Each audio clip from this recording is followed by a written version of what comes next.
Bienvenue à la communauté d'études quotidiennes de la Bible.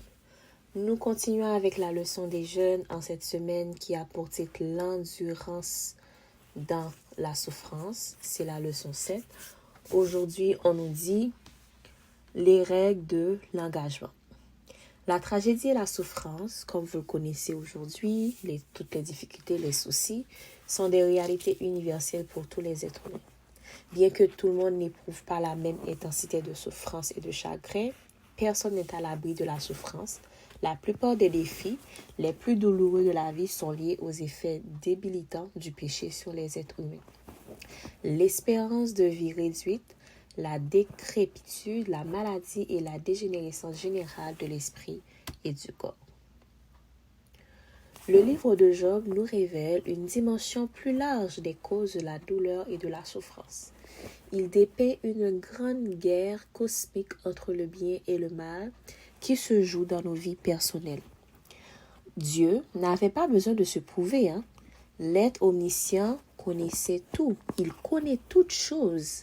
Mais pour le bien de cette réunion, donc la réunion qu'il y a eu entre Dieu et Satan au sujet de Job, pour le bien des représentants des autres planètes et de tous les futurs lecteurs de cette histoire, il permet que la vie de Job serve d'exemple radical pour montrer que Dieu ne manipule ni ne force personne à le servir.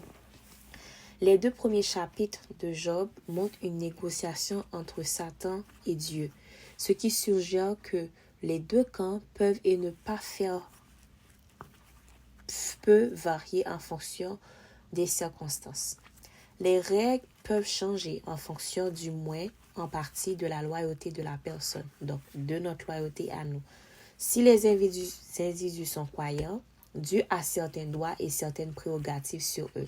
Dans le cas contraire, Satan fait valoir ses droits. En quoi, ma question pour vous, en quoi la connaissance de tout ça nous aide-t-elle dans nos souffrances? Si cela n'aidera peut-être pas à soulager la souffrance, en revanche, comprendre la situation dans son ensemble peut donner un sens à la douleur et à la tragédie qui n'est pas auto-induite. L'une des parties les plus puissantes de cette histoire, c'est que Job, lui, n'a pas eu le privilège de voir derrière le rideau. Et cependant, Job ne commit ainsi aucune faute. Il ne dit rien d'inconvenant contre Dieu. Job 1er, verset 22.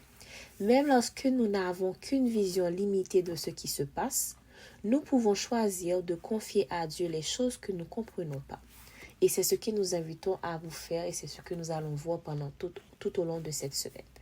Merci d'avoir été avec nous à la communauté d'études quotidiennes de la Bible. C'était la leçon des jeunes, l'endurance dans la souffrance. Suivez notre chaîne sur WhatsApp. Abonnez-vous à cette page YouTube et continuez de partager les vidéos. Et encore une fois, merci à vous tous qui continuez de nous suivre. Que Dieu vous bénisse. Au revoir.